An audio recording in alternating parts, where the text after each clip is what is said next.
ஒரு 29 ஏக்கர் நெல் வயல் ஒன்று சேல்ஸ்க்கு வந்திருக்குதுங்க. இந்த நெல் வயல் எங்க அமைச்சிருக்கு அப்படின்னாங்க, பழனியிலிருந்து மேக்க நெய்க்கார்வெட்டின்னு சொல்லுவாங்க. அந்த இடத்துல தாங்க இந்த நெல் வயல் அமைச்சிருக்குது. தார் ரோட்ல இருந்து உள்ளுக்குள்ள வரக்கு ஒரு 100 மீட்டர் உள்ள வந்தாலே போதுங்க. இந்த நிலம் வந்து இது வந்து கிழக்கால இருக்கிறது 10 ஏக்கருங்க. 10 ஏக்கருக்குமே வந்து குளத்து பாசனம் இருக்குது. மட்டக்காரி வெரைட்டி போட்டிருக்காங்க. உடையகுல பாசனம் சொல்லுவாங்க. இங்க வர்றது எல்லாமே வந்துட்டு இந்த 10 ஏக்கரோட பிரைஸ் வந்து எவ்வளவு சொல்லியிருக்காங்க, பெர் ஏக்கர் வந்து 35 லட்ச ரூபான்னு சொல்லியிருக்காங்க. இந்த 10 ஏக்கர் விட்டு போக ரோடுன்னு இருக்குது மேக்க பாருங்க, இதுதான் ரோடு. இந்த ரோட்டுக்கு அப்படியே மேக்க ஒரு 19 ஏக்கர் ஆக மொத்தம் எவ்வளோ ஆச்சு, 29 ஏக்கர் ஆச்சு. இந்த 19 ஏக்கர் வேணாலும் நீங்க தனியாக வாங்கிக்கலாங்க, அந்த 10 வேணாலும் நீங்க தனியாக வாங்கிக்கலாம், இல்ல ஒட்டுக்கா வேணாலும் வாங்கிக்கலாங்க. ரெண்டு பேரும் எப்படி வேணாலும் வாங்கிக்கலாம்.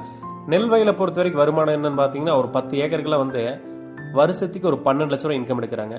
அந்த 12 லட்ச ரூபாயில செலவோக ஒரு 10 லட்ச ரூபா வந்து நெட் ப்ராஃபிட்டே வந்து கிடைக்கும். அதுதான் நெல்லோட வருமானம் அப்படிங்கிறது. ஸோ இந்த நெல் வயலுக்கு வந்து தனியாக ஒரு கிணறு